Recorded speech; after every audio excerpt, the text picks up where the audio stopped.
Before we get started with the show, here's a quick word from our sponsor, Global Training Center.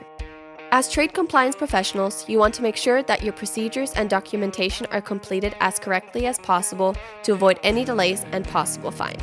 We provide a range of trade compliance courses that will fit your needs.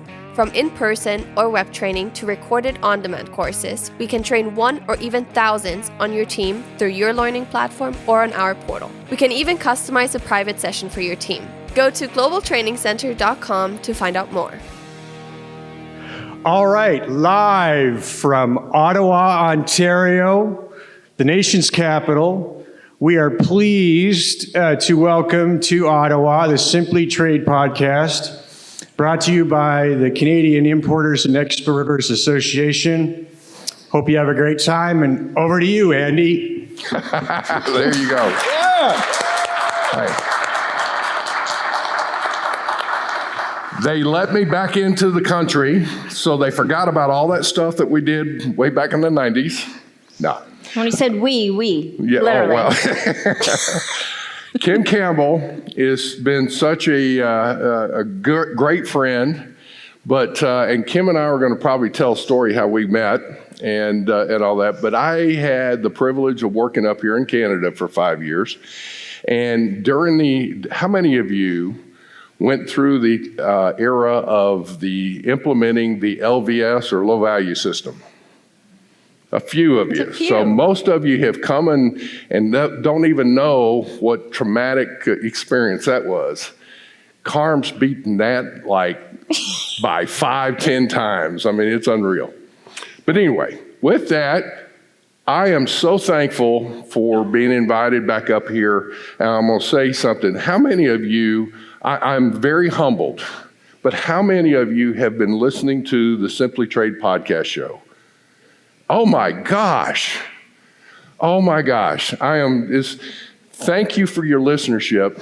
Thank you so much. We have been on the air for about a little over 2 years. We have in excess now of 250 shows that we've published. And I am just enamored about it. It is so great. With that, I will say Kim Campbell, as you all know, has been so wonderful. She and I have started a Canadian show, and her schedule and mine, and has been really a challenge for us to get together. But when we do, it's magic.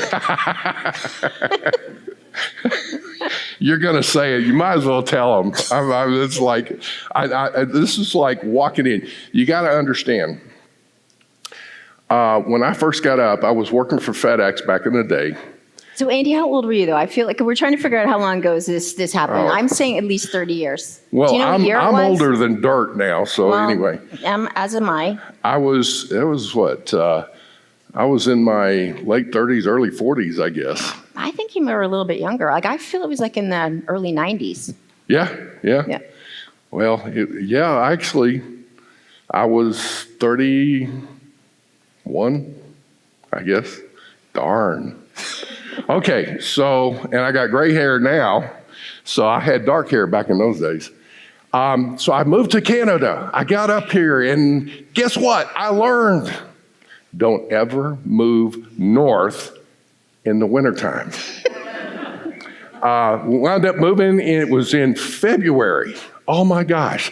I'm standing out there, you guys know, you've probably been through some moves, and you've got your boxes and all that. And if it's a corporate move, instead of you doing it, they get to load it and unload it. But you have to stand out there with a clipboard, and it's got all the stickers of the numbers of the boxes in there. So you're checking them off, right?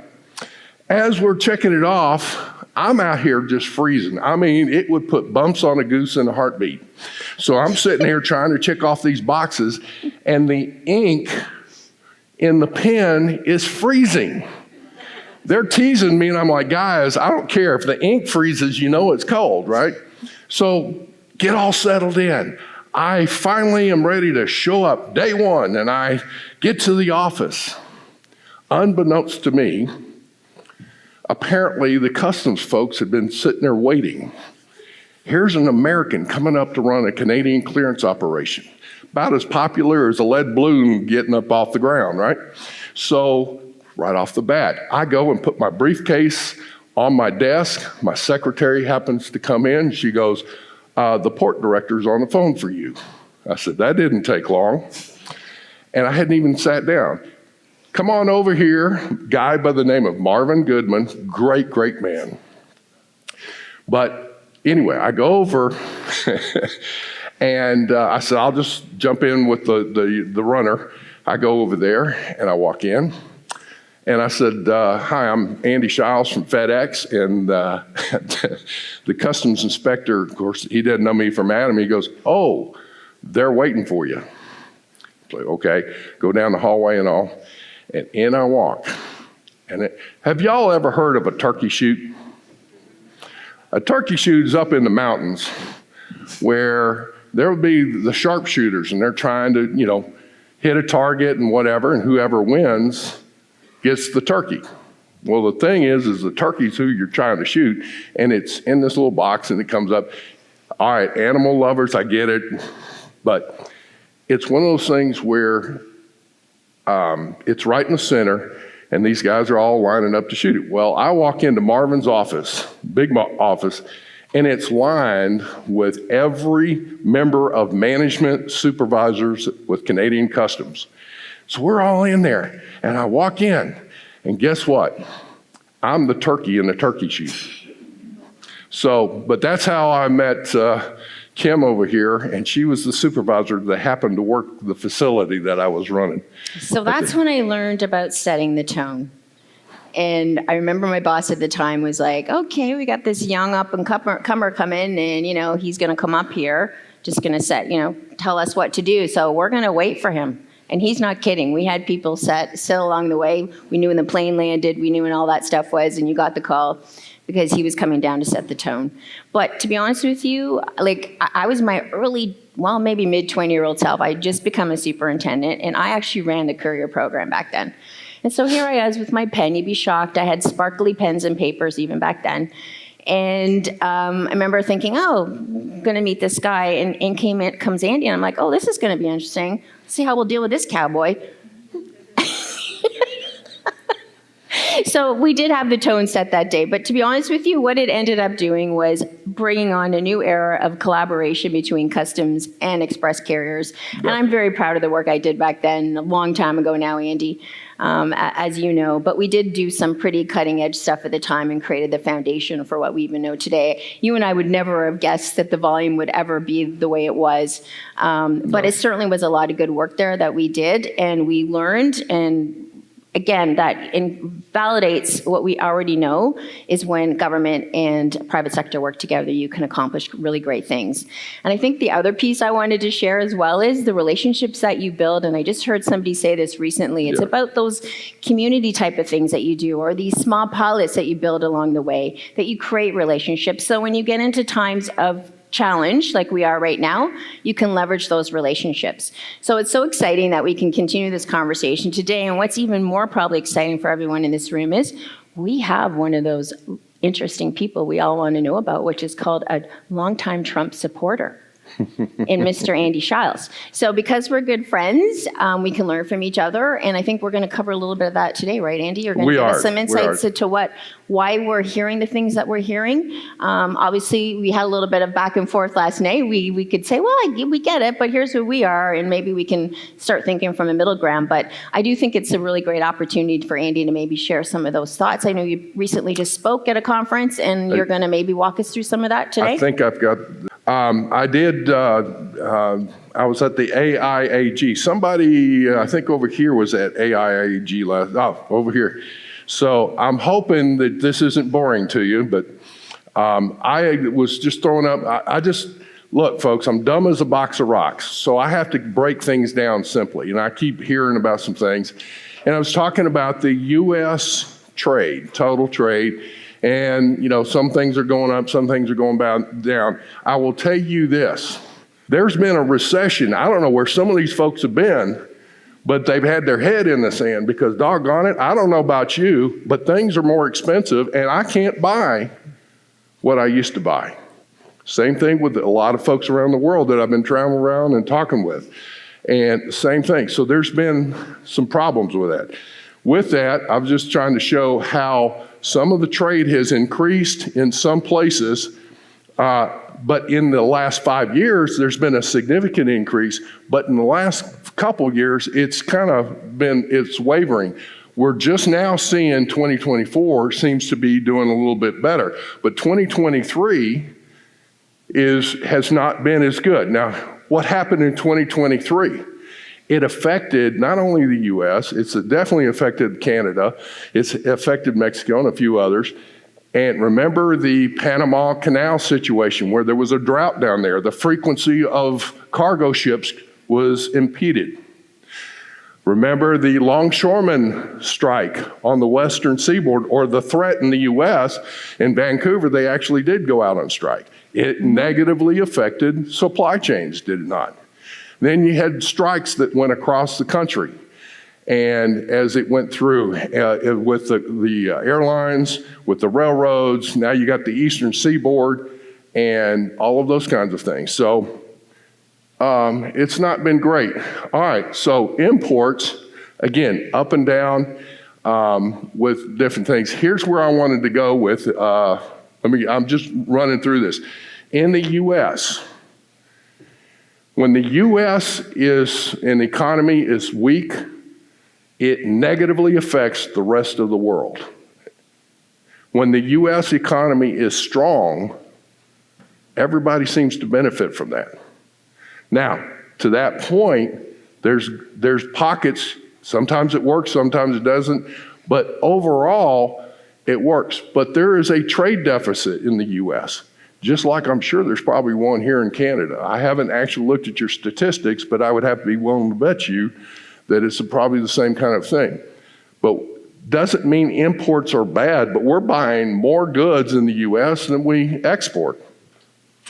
Well, when we look at it and the balance here, this is not necessarily a good thing because, and this is where I come back, U.S. goods are not treated fairly abroad. Let me take it a step further. Do you think Canadian goods are treated fairly abroad? How many of you feel like you can take some Canadian manufactured goods and send them to India and get the same treatment as Indian goods do coming in here? There's a lot of barriers, a lot of tariffs. How about going to Brazil? Importing to Brazil is just so easy. All right? How about to China? There are non-tariff trade barriers that are put up for Western countries. That's where I'm going. Obviously, there's saber rattling right now between the U.S. and China. But the thing that I'm looking at here is there's a trade deficit in the U.S.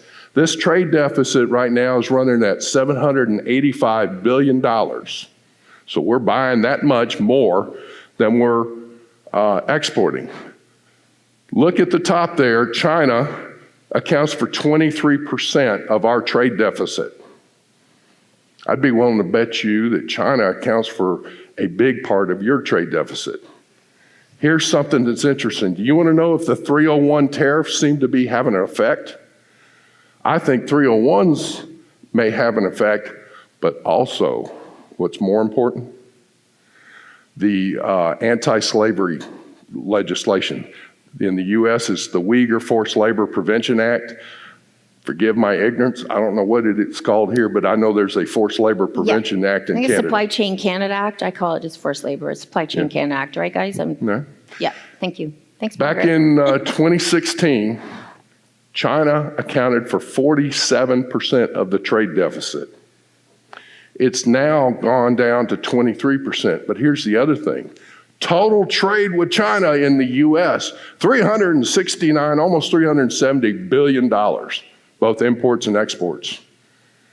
Back in 2016, it was $600 billion. What's been happening? People in the U.S. are moving away from China, but they're going to other countries. Not necessarily bad either. Again, this is that forced labor type thing. Now, as we're talking through here, and I want you all to be thinking through this, because you may tell me I'm full of beans. That's fine. Let's talk about it. But in looking at this, we go through, Mexico's 12.8% of the trade deficit, But look at the next country down there, Vietnam. Vietnam's not even in the top 15 economies. And yet, Vietnam is 8.5% of our trade deficit. Okay? Now, as we go through all that, here's the size of the economies. That's the thing that just blows my doors off. The U.S. economy is up to $27 trillion. China, what is it, 17, almost 18 trillion. And then we go down to Japan and Germany. Germany's what, 4.5 trillion, and Japan's 4.2 trillion. Here's where I want to go with this, and putting things in perspective is that the size of course, everybody wants access to the U.S. market. But then when you flip that around where U.S. goods now and U.S. companies want to reciprocate, everybody starts putting up the barriers. So you understand when Trump's talking about it or anybody else and they want to start throwing out the deal with, we're going to put tariffs on this stuff. It's because, I'll show you, we're going to get to an apples to apples comparison when you look at the percent of your economy tied to exports. So before we get there, Andy, do you mind if I just jump in and just Please. give a couple, I think, interesting facts? I think also, too, and I'm curious to know from your perspective, how you take a look at size of population. So, for example, I think the U.S., you guys are about 500 million. China's obviously over 1 billion. Canada's like 40 million, 40 million people. So obviously, there's going to be a huge disparity just on population. So at some point, you have to kind of take a per capita look at it, right?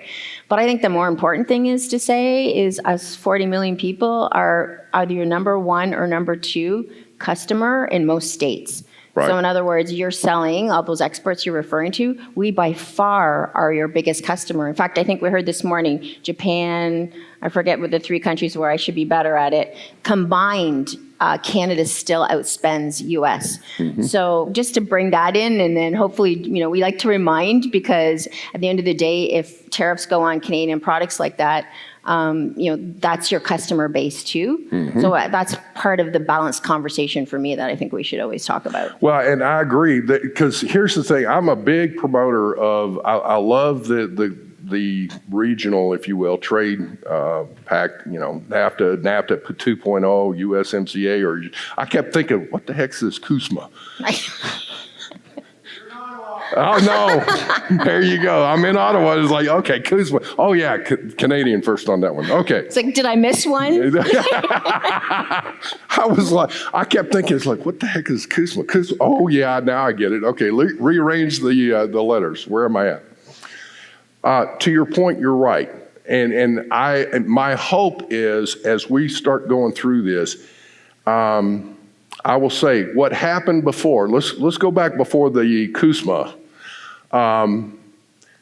Trudeau did not want to negotiate NAFTA. I know, it was a great deal. Yeah. We didn't even get a kiss out of the deal, though, I'm going to tell you, as far as the U.S. goes on that, because we lost a lot out of NAFTA. However, it is what it is. But what happened? Trump at the time said, okay, and Mexico and U.S. wound up with a trade deal. Quicker than 2 shakes of dog's leg, Trudeau goes, hey, whoa, wait a minute, I want in on that. So then you have now the CUSMA. Here's the thing that I like about it was actually USMCA. Yeah. For the reason USMCA. Okay. Well, but for the reason you just said, the CA got added at the end, yes. But here's the thing. The content, North American content went up to 75%. And that's fantastic. But there's the thing where I think we need each other. We need to quit going back and forth. And I will say, I keep hearing about, okay, now we're going to have, this 25, the accusation, 25% at Canada and the U.S., and there'll be retaliatory things and going back and forth. I don't know about y'all, but I'll be John Brown if I'm going to be some kind of victim here. And I keep hearing this. Everybody's reacting. Don't react, respond. What is it you want?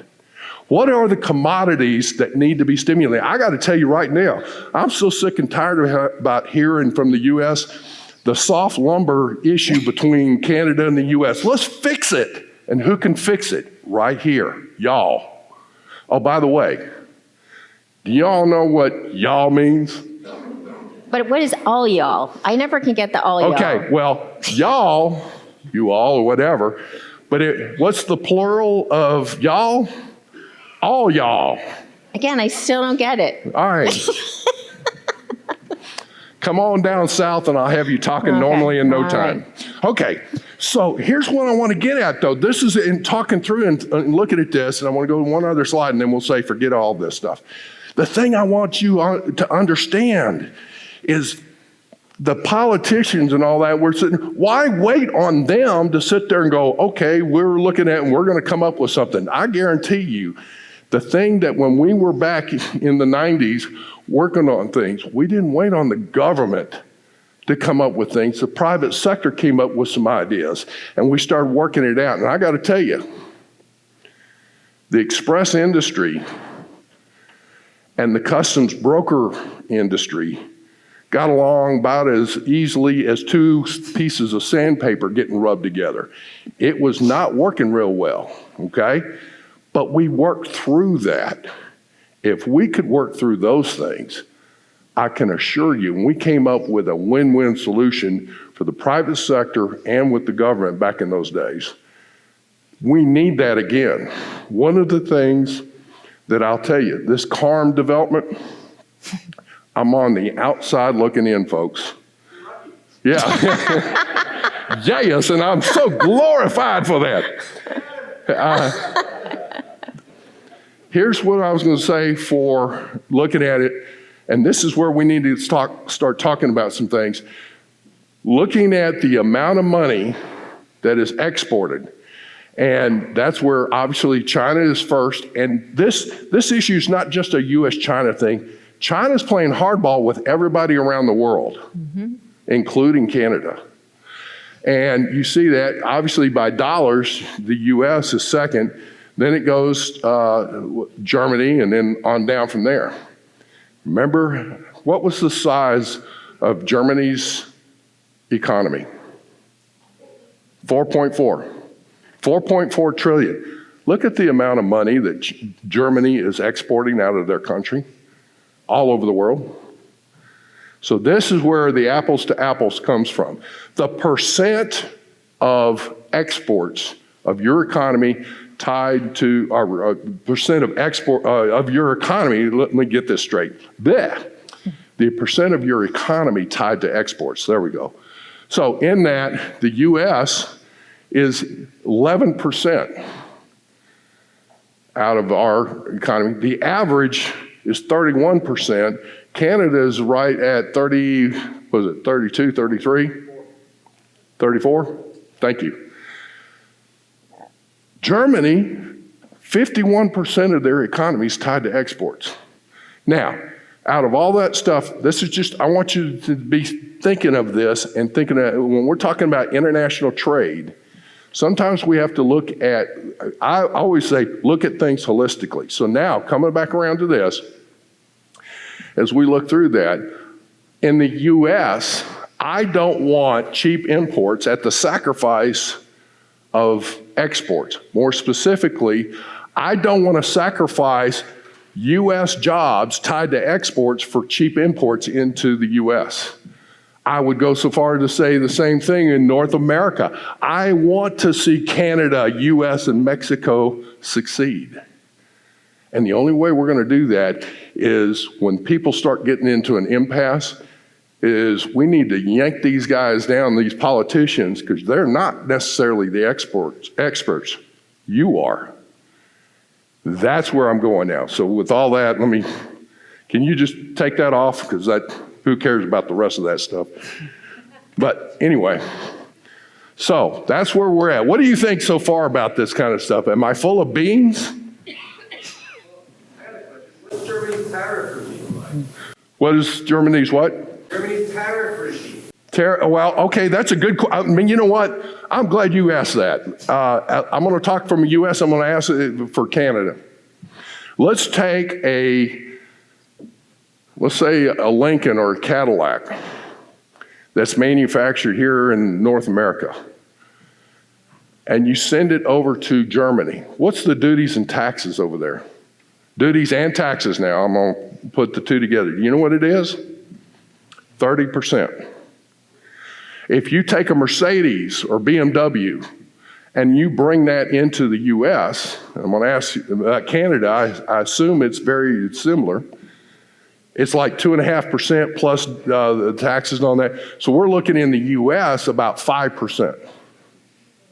All right, what is it in Canada? 6.1, okay. So let's say you got the 6% versus 30%. Is that fair? I could care less about free trade. Give me fair trade. Whatever we're looking at, I want fair trade. That's the essential things. So we still have to compete in the global market. I got a question, Andy. Yeah. So that's all fine and good, and you make some excellent points. Yeah. The end of the day, though, we're spoiled because we want product at a price that we can afford. Right. All of this means more cost to us. So who's going to bear the cost? It's not going to be the government. It's going to be us. How do we fight the inflation that stuff like this would cost? Well, and all right. So the question is, how do we fight the inflation? Because it's going to cost more when we start going down this road, and it's you and me that pays it. It's not the government that pays it. Okay. All right. I will take one thing. How many of you are involved with the pharmaceutical industry? It's a few of you. Okay. One of the things that I will say is that the Safe Drug Act in the U.S. was put in. Everybody wants safe drugs, don't they? You know what happened? The pharmaceuticals put in legislation. They got it passed through, and everything was fine. They got it passed through so that they could create a monopoly. Here's the deal: the lack of competition. That's what happened, and that's where I'm saying is that you've got trade barriers. I don't have all the answers, and I will tell you that. Again, my elevator just does not make it all the way to the top sometimes, folks. And as I look at it, I have to ask questions. To that point, I would tell you, Kiko, that is, I don't think we have enough competition. So to that, in other words, the market will help regulate that. So a follow-up question. Okay. I believe in global trade. I said that earlier in the day. We get regionalized. Now, there's a lot of components for all these new cars that will be in our region. How do you account for that, especially with these elevated barriers of trade that will not be 25, it'll be 60 or some other ridiculous amount? Well, and to your point, all right, so with components that are manufactured outside the region, how do we deal with that is what's coming into play here. All right, with that, I will say, here's one of the things I want to look at least again. All right, I'm going to speak again from the U.S. perspective. And by the way, folks, I have a huge soft spot for Canada. I brought home a baby Canuck. My daughter was born up here. So just understand, I'm not trying to be bashing Canada at all, and please, with that. But to your point is, how do we deal with it? Part of the scenario, though, we need to look, and y'all need to look in your supply chains. People start talking about what was used to be outsourcing. We lost jobs out of it. Now there's nearshoring. Okay, well, nearshoring is regional. Okay, that's still fine. But look at where those components are coming from. And I will tell you, there are a lot of countries, as far as U.S. goes, they don't like the U.S. And as far as I'm concerned, I'd love to just sucker punch them, because you know what? We're talking about these trade barriers or tariffs coming in. To me, if you're not with us, you're against us. So to that point, I don't have the answer, but Again, all right, please. I pose a question, but I think I know what an answer is. We need to You get may not like it. do this so that we can get it on. Okay, you may not. There it is. There we go. You may not like the answer that I. No, it's fine. For, like I said, there's product that we need to create. Right. And some of the components for that product are not accessible in our region, Canada, Mexico, United States. I think there has to be smart legislation, whatever you want to call it, that says if it cannot be found in this region, you can import it, and you're not going to have this ridiculous trade barrier of a high tariff. I honestly don't disagree with you. The thing to that point is, instead of somebody taking and going, here's the bill for what's the, one shot for all or whatever, that's where we're going to have people talk to these committees and the parliament and the Congress and all that, and literally talk through that stuff, Kiko. That's the point, is like, what is it that you want to see? What do you want to include? When you go back to your companies, you go back home, be thinking of this and jot it down. Let me tell you, seriously, folks, you may not have a job that's drawing you into Ottawa or Congress or whatever. But I'm telling you, your ideas matter. How many of you have already received emails and text messages from executives back in your own companies going, what the Sam Hill is going on with the, what's this mean or whatever? Have you had to respond to some stuff? Mm-hmm. Quite a few? Yeah. So stop and think for now. Instead of reacting, how about responding? What's the difference? If I went to the doctor and, Doc, I am sick, sicker than a dog, man, I'm just sucking wind here. Okay, the doctor gives me medicine. I go and take the medicine. If I have a reaction to that medicine, what is that? It's my body's rejecting it. It's negative. If my body responds to the medicine, it's a positive. It's helping me. Don't react to all these situations. Some of this, I got to look at it and going, you know what? I hate Trump's rhetoric. I love his agenda. And the first 4 years of his presidency, there's no question, most compliance people they were treated like stepchildren. A lot of compliance people were sitting at the executive table. It's kind of cooled off a little bit. Guess what? Within the last 2 weeks, those same compliance people are sitting at the table now and they're talking. So here's the question to you. What is it that you need to advise your upper management? Stop and think how you're going to do it. Don't be given on, I don't know. Woe is me. We're going to have to sit down in the next 4 years. It's going to be, oh my gosh. You have an opportunity to make a difference in your company and in your community. To me, it's saber rattling. Here's the other thing. We were talking about Taiwan earlier. China's been threatening to do something with Taiwan for the longest time. I got to honestly say, I'm shocked that they haven't moved already. But here's something else. China's been a traditional source, cheap source for the longest time. People are moving away from it.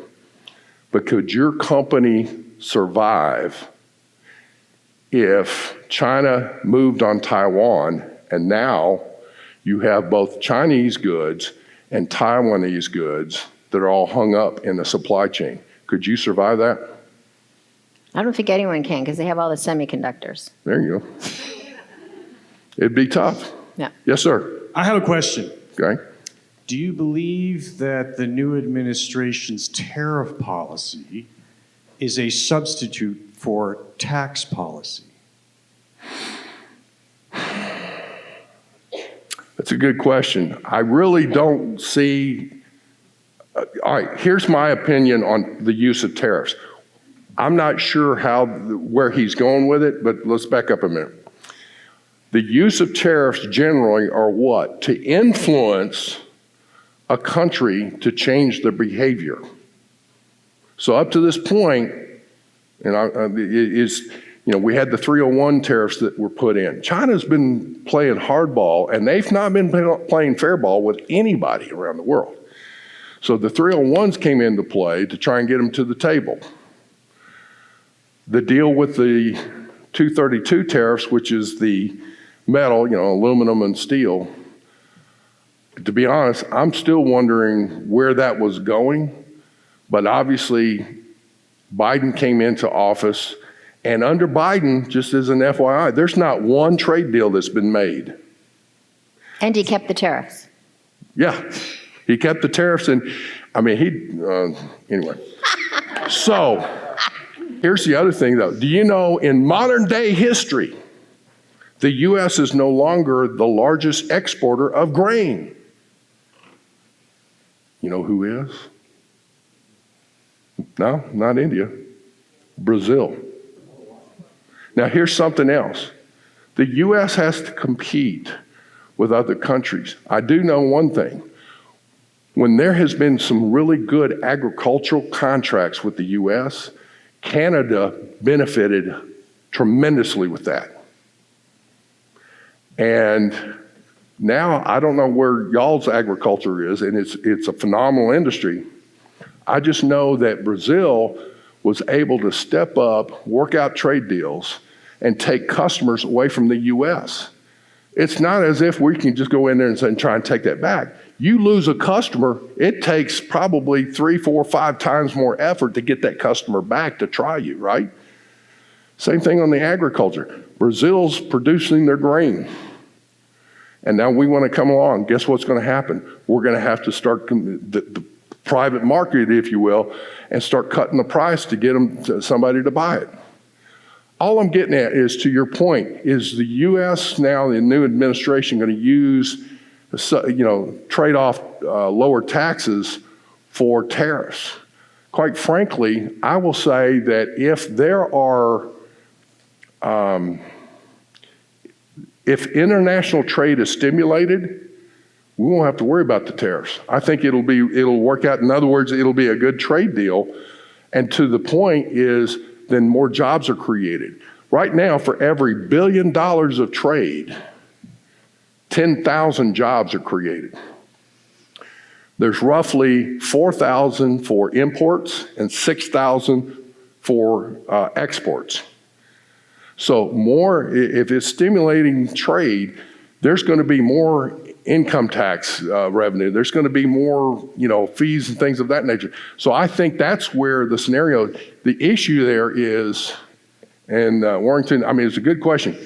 Coming back to the initial thing, I think it's just more of getting somebody to the table to sit down and work something out. If you wouldn't mind jumping in here, because my experience has been when President Trump was in the first time, this is really one of the easiest mechanisms a president has. It's very hard for them to quickly find a tool that they have at their disposal without having to go through all kinds of levers of government. But his tariff is something that he was allowed to figure out quickly, that he could use as a mechanism to incentivize different behavior. And so I think, and Andy, I wouldn't mind hearing your opinion too, because it seems like, and we've heard that before, the Canada announcement yesterday, but President-elect Trump has been saying through many months of his campaign that he was going to do that on the Mexican side, and he would take the tariffs down if they controlled the border better. So to me, it's another one of these mechanisms that he has at his disposal that he can incentivize people to get the outcomes he wants. So that for sure is one of them. And I think too, like we heard on the panel today that quickly we, as our politicians, started to pivot against Mexico, and I think we even heard throw them under the bus, and that's kind of the way I felt.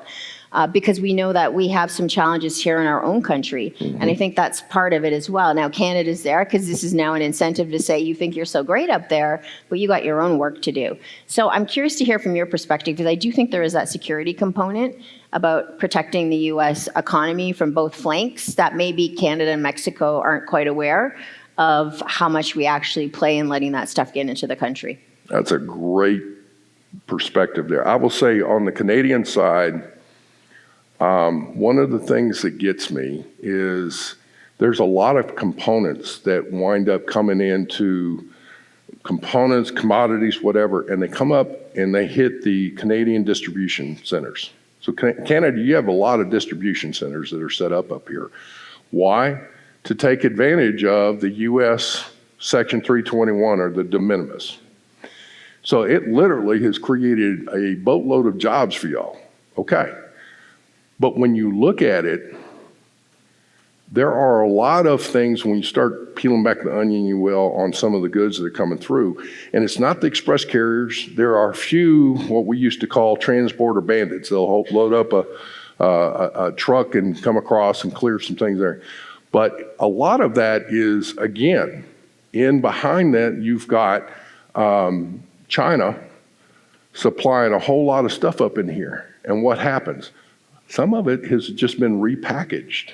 So you're putting lipstick on a pig trying to sell that thing. And what's happening is coming down, and there's bad stuff in there. And I say bad stuff, I'm talking it was made with slave labor.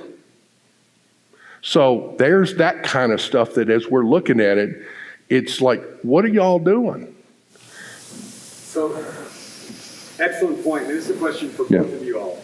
So we have these trade barriers that Trump used, 232, 301.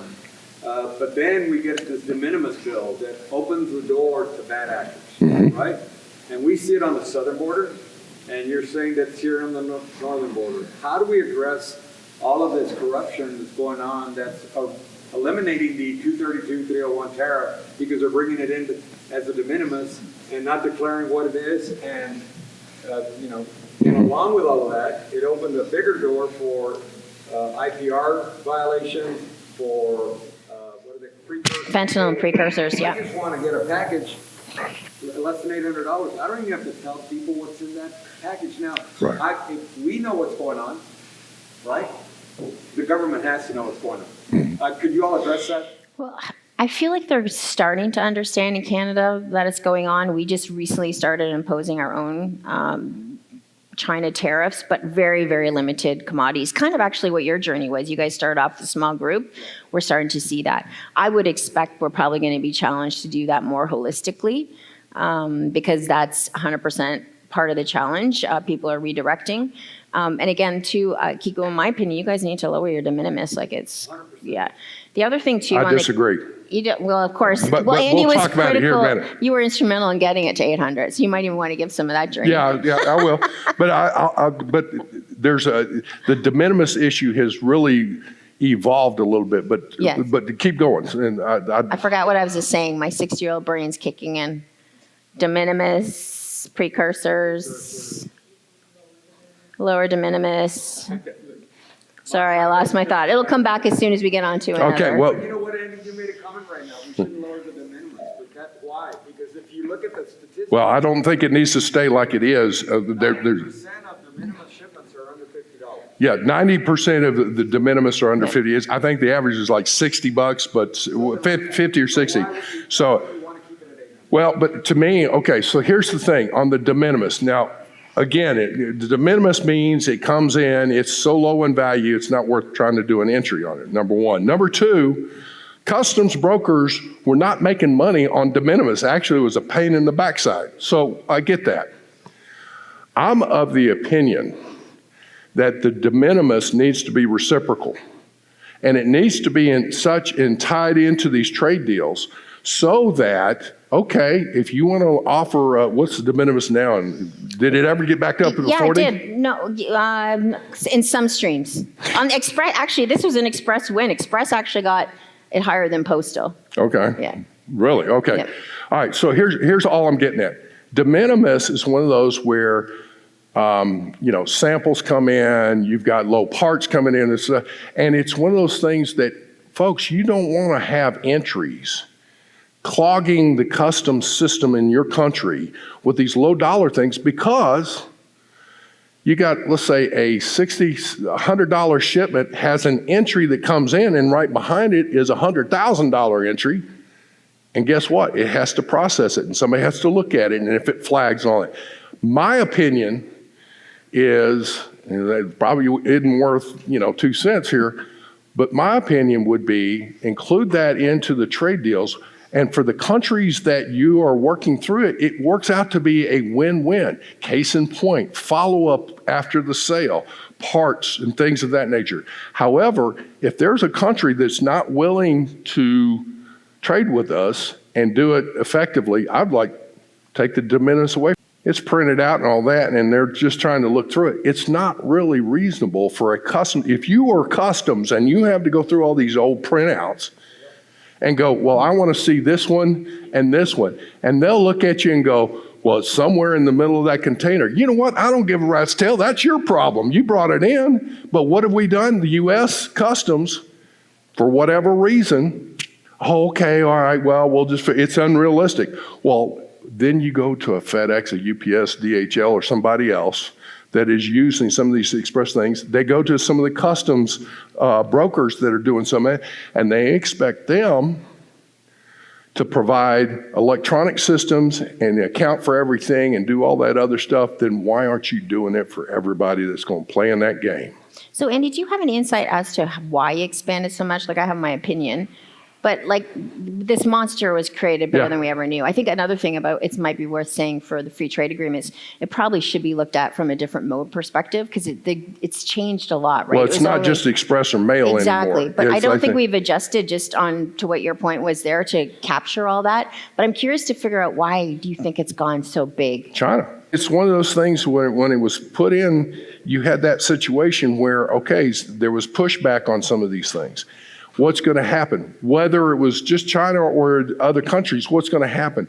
You're going to look for, and it is legal to do so, is there a way for me to legally import something and avoid taxes and duties? That's okay. What's not legal is, no, you can't do it, and you got to still have to pay it, and then you circumvent that. That's illegal. And that's the problem right now. It's the zone's so flooded that people are getting away with a lot of these. Their directive eliminates them to even need to go look at it. Now it's declared $800. They don't even get an entry. Yeah. It's just on a manifest. They have no obligation. So why would they even take the time to go look? Well, and again, I guess that's to your point is that, it's just de minimis, go look at it, but there's still that Perusian of there's goods in there that need to be looked at or whatever. 100%. Everything should be accountable. I come back to there's stuff that's getting through there is like, well, wait a minute, that's an anti-dumping issue. That is, some other things. What I'm saying is this is one of those, whether it comes into Canada, whether it comes into the U.S. or whatever, if we are serious about stopping forced labor, this is the kind of stuff that we have to push back on, okay? And again, I don't have all the answers to it, but I know one thing. When we're sitting down here and looking at this, I'm telling you, we could come up with ways to what we need to tell the politicians. That's what's so vitally important. Don't just assume and wait for them to give you the answers. Sit down and start going. And through organizations like IE Canada, I think this is great. What is it that you would like to see? So, Andy, Mexico's already tried to do something, right? Right. About 2 weeks ago, they said anything that's coming in under a de minimis rule, 10% duty. We don't care what it is. The reason they're doing that is to dissuade people from saving 5% because now they're going to have to pay 10%. And they're going to declare the 5%, right? Mm-hmm. Now, maybe they need to push it up to a point where it's equal to a 301, 232 rate, and then people will avoid it. It's like, oh my God, if I send it express, or I send it, through de minimis, I'm going to have to pay this duty that I'm avoiding. So, I mean, there is ways to address it. I guess my point, long-winded point, was I think $800, which I get, I think it was too high, and it promoted bad behavior. Mm-hmm. When, if, like I said, 90% or 85%, whatever that percentage is, very high percentage, is between $50 or $60, why did we go from that number to $800? Well, all right, and to that point, let me give you a little history on that too. I actually was part of the group back in the day, writing up the... You can all blame Andy. Yeah. Some of the provisions on that and with the wording, but what it was if you went on vacation, went out of the country, and you were gone for, I think it was 3 days or more, the provision was when you came back into the country, you had an $800 de minimis value, okay? And so I looked at it, and along with a lot of trade associations, and it's not necessarily bad. So it was like, hey, at least we want parity with that. What the whole idea was, we were hoping to settle for $500, and they gave us $800. It's like they were so effective in your brownstones. Down there. You threw out some of those little sayings. Me and my saints. Well, now I will tell you this: Here's another thing, though. I had done a statistical analysis on the volume of entries in the U.S. system that were less than $800, and it was astronomical. And at the time, ACE was breaking. It was the U.S. Customs system was breaking, and all that. We unclogged that system. It gave them a huge breathing room, and we were able to move on. And unfortunately, at the same time, there were some changes, and Burson had come in, and the entry simplification working group that we happened to deal with, and they developed. We kicked, kind of like with the karma I think you need to do. That's what gives me hope. Yeah. So, but Andy, would you agree that with today's technology, which we didn't have not even 2 years ago, even if it was a massive amount of entries, we could deal with it because that's what we've always figured out, especially as a trade community. I wouldn't worry about the quantity of entries. Do we have the automation to handle it? I think today we do. Well, and with the admin, so with the volume of entries going up and the technology today, yes, you can process so much more today than you used to. That's one thing. AI technology is helping tremendously, if I can say it, is another thing. And here's something else. I would tell you, I don't know, here we are, that was like over 30 years ago, I guess, when we were working on some things before. Do you ever think that, is it Health Canada and the FDA will ever get themselves together? Both countries are extremely stringent in their approval of drugs and medical devices and all that. You would think they could get together and at least recognize each other's approval without having to go through all the other things. There was some legislation and regulations that came through that there was supposed to be a reciprocal agreement to accept and acknowledge both Health Canada's and FDA's approvals. You know what's happened since that time? They can't figure out how to work it. They can't seem to figure out how to take each other's database files and at least go through and approve that stuff. Both agencies are choking on more information than they've ever had. Right. FDA is one of those agencies, they're so far behind, they think they're ahead. So that's the thing that I will tell you, again, as I come back through, this is the kind of stuff, folks, you can have an effect on that.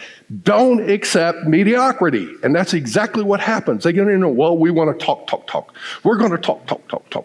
We're going to try and appease everybody. Doggone it, take a stand and let's just don't try and solve world hunger. Let's just do one little thing. And I come back to the same thing, Kim, is that what is it you want to see? And these talks about the trade tariffs, oh, we're going to put this on there, and oh, no, we're going to do this and everything else. And everybody in the world's all going to be doing this. And now the media is fanning the flames over there, and they're going to do all that. I don't see the administration freaking out over what the media is and everybody else. What I do look at is, again, what is it you want? What is it those politicians that have been refusing to listen to you? Now's the time to put it down in simple terms and say, and I would pick three main things. Here are the things that we need to push for Canada, for Canadian goods out there. And then what are the three main things that you'd like to see from the U.S. for U.S. goods? And from that, stick to that. Do both IE Canada, AAEI, ICPA, the brokers in both countries, brokers association in both countries. If everybody's singing the same tune, eventually they will get there. So what do you think? I think that's a great way to end our live podcast. Unless, Andy, you had anything else? Anything else out there? Listen, when I was talking about some of the slides and junk that I had up there, I'm just a country boy economist. I look at it and just like, this doesn't make sense. Let me look into it a little bit more.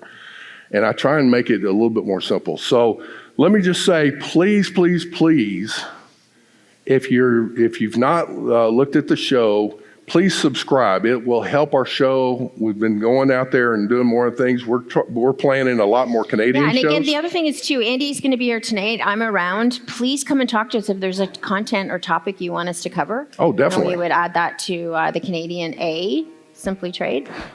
I guess that's it, Andy. Like we're good. We're ready to go. Hey, I'm giddy as a filly on a spring morning. Y'all have been absolutely fantastic. Thank you very much.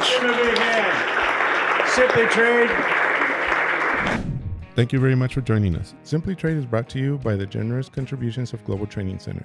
You can follow the show and GTC on LinkedIn or Twitter and other social networks. Make sure you check out the show notes in the description for a full rundown of today's show with all the important links. Also, make sure that you share this with a friend and subscribe on your favorite streaming platform. We really like hearing from you. If you enjoyed the show, make sure to rate and review wherever you listen to this podcast. If you or someone you know would like to be a guest in the show or would like to sponsor SimplyTrade or suggest any topic you would like for us to discuss, please contact us via email at simplytrade@globaltrainingcenter.com or you can DM us on Twitter at SimplyTradePod. Thank you again for the privilege of your time. Happy trading. SimplyTrade is not a law firm or an advisor. The topics and discussions conducted by SimplyTrade hosts and guests should not be considered and is not intended to substitute legal advice. You should seek appropriate counsel for your own situations. These conversations and information are directed towards listeners in the United States for informational, educational, and entertainment purposes only and should not be substituted for legal advice. No listener or viewer of this podcast should act or refrain from acting on the basis of information on this podcast without first seeking legal advice from counsel. Information on this podcast may not be up to date depending on the time of publishing and the time of viewership. The content of this posting is provided as is. No representations are made that the content is error-free. The views expressed in or through this podcast are those of the individual speakers, not those of their respective employers or Global Training Center as a whole. All liability with respect to actions taken or not taken based on the contents of this podcast are hereby expressly disclaimed.